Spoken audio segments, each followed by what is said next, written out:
Class 7th Hindi व्याकरण। हिंदी व्याकरण का आपका फर्स्ट लेसन है भाषा और व्याकरण, लैंग्वेज एंड ग्रामर। तो देखिए, भाषा, लैंग्वेज। जिस साधन के द्वारा मनुष्य अपने मन के विचार दूसरों के सामने स्पष्ट रूप से प्रकट कर सकता है और दूसरों के विचारों को स्पष्ट रूप से समझ सकता है, उसे भाषा कहते हैं। इसमें बता रहे हैं कि जिस साधन के द्वारा मनुष्य अपने मन के विचार दूसरों के सामने स्पष्ट रूप से प्रकट कर सकता है और दूसरों के विचारों को स्पष्ट रूप से आसानी से समझ सकता है, उसे भाषा कहते हैं। तो विचारों के आदान प्रदान का स्पष्ट और निश्चित साधन अथवा माध्यम भाषा ही है। भाषा की रचना। भाषा की रचना देखिए, भाषा का उद्देश्य है विचारों को प्रकट करना। भाषा का उद्देश्य ही है विचारों को प्रकट करना। इसके लिए वक्ता को अपनी बात इस प्रकार कहनी होती है जिससे श्रोता के लिए उसे समझना सुविधाजनक हो। वक्ता मीन्स होता क्या है? वक्ता मीन्स होता है बोलने वाला और श्रोता होता है सुनने वाला। तो वक्ता को अपनी बात इस प्रकार कहनी होती है जिससे श्रोता उसे अच्छी तरह समझ सके। पूरी बात को सही ढंग से प्रकट करने वाला कथन वाक्य कहलाता है। बता रहे हैं कि जो पूरी बात को अच्छी तरह से सही ढंग से प्रकट करने वाला जो कथन होता है वो वाक्य कहलाता है। वाक्य शब्दों के संयोग से बनता है। वाक्य बनता कैसे है? सार्थक शब्दों के मेल से। वाक्य सार्थक शब्दों के मेल से ही वाक्य बनता है। और ये शब्द कैसे बनता है? शब्द वर्णों के योग से बनता है। शब्द सार्थक वर्णों के योग से बनते हैं, मतलब सार्थक वर्णों के मेल से बनते हैं शब्द। जैसे कमल, कलम आदि। ये का, अगर हम का अलग लिख दें, माँ अलग लिख दें, ला अलग लिख दें, जब हम इनको एक साथ लिख देते हैं तो क म ल कमल हो जाता है और क ल म कलम हो गया। तो देखिए, कानों को सुनाई देने वाली आवाज को ध्वनि कहते हैं। जो हमारे कानों में आवाज सुनाई पड़ती है उसको हम ध्वनि कहते हैं। और ध्वनि को लिखने के लिए निश्चित किए गए जो चिन्ह होते हैं उन्हें हम वर्ण कहलाते हैं,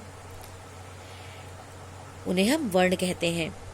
तो देखिए, ध्वनि को लिखने के लिए निश्चित किए गए चिन्ह वर्ण कहलाते हैं। वर्णों को जिस विधि से लिखा जाता है उसे लिपि कहते हैं और वर्णों को जिस विधि से लिखा जाता है उसे लिपि कहते हैं। प्रत्येक भाषा की अपनी लिपि होती है। प्रत्येक भाषा की अपनी लिपि होती है, आप जानते ही हैं। जैसे उर्दू की होती है फारसी और पंजाबी की होती है गुरमुखी, तो उसी तरह से हिंदी भाषा की भी लिपि होती है देवनागरी। तो आगे देखिए, वर्णों के संयोजन से शब्द बनते हैं। वर्णों के संयोजन से शब्द बनते हैं। सार्थक शब्दों के संयोजन से वाक्य बनते हैं और वाक्यों का समूह ही भाषा कहलाता है।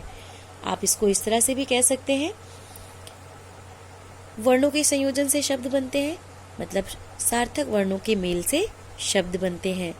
सार्थक शब्दों के संयोजन से वाक्य बनते हैं, तो इसको हम इस तरह से भी कह सकते हैं कि सार्थक शब्दों के मेल से वाक्य बनते हैं और वाक्यों का समूह ही, जो वाक्यों का समूह होता है वही भाषा कहलाता है। तो एक उदाहरण भी देख सकते हैं आप। देखिए, वह पुस्तक पढ़ता है, यह एक वाक्य है। अब इसमें देखिए, इस वाक्य में पहले कर्ता, फिर कर्म और इसके बाद क्रिया का प्रयोग हुआ है। इस व्यवस्था से कही गई बात को ही श्रोता भली प्रकार से समझ पाता है। कह रहे हैं कि इसमें बता रहे हैं कि अगर इस तरह से अपनी बात को श्रोता के सामने रखा जाए तो श्रोता आसानी से हमारी बात को समझ सकता है। तो इसमें हम पहले क्या रखें? पहले हम कर्ता लाए, कर्ता को रखे वह, फिर पुस्तक, कर्म और पढ़ता है क्रिया लाए। तो पहले कर्ता, फिर कर्म, इसके बाद फिर क्रिया। तो इसमें बता रहे हैं कि अगर हम इस तरह से अपनी बात को श्रोता के सामने समझाते हैं या कहते हैं तो श्रोता आसानी से हमारी बात को समझ सकता है। आगे देखिए, यह वाक्य 3 शब्दों से बना है। जैसा कि हम आपको बताएं कि वह पुस्तक पढ़ता है, ये सब अलग अलग हैं। तो इस वाक्य में ह, इसमें हलंत लगाए हैं देखिए, फिर इसमें ये प्लस लगाए हैं, फिर ये ए बराबर है हो गया। तथा शेष शब्द भी वर्णों से बने हैं, जैसे व, ये धन आ, धन हा, धन आ बराबर व हो गया। तो वा में जब हम हलंत लगाते हैं तो ये आधा हो जाता है। फिर वा को आप जानते ही हैं कि शब्द ये व्यंजन हमेशा अधूरा रहता है, आधा रहता है। व्यंजन को हम किसकी सहायता से बोलते हैं? व्यंजन को हम स्वर वर्णों की सहायता से ही बोलते हैं।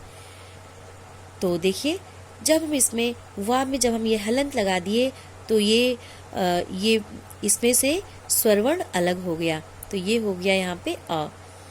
तो व धन आ हो गया।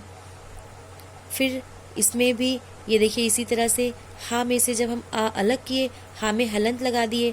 जब हम हा में हलंत लगाते हैं तब वो आधा हो जाता है।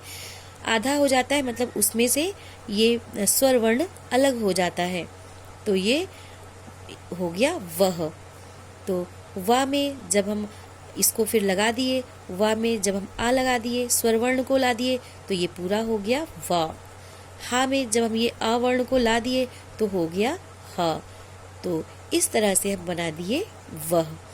इसी तरह से ये भी बना है, देखिए पा में हलंत लगा दिए तो ये आधा हो जाता है। इसमें फिर ये धन है, ये ऊ, ये पू हो गया।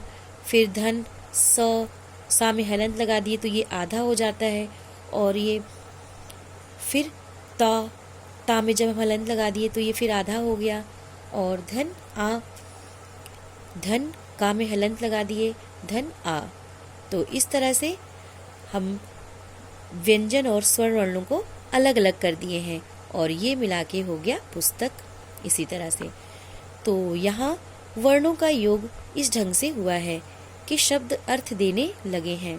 तो आज बस इतना ही, आगे कल।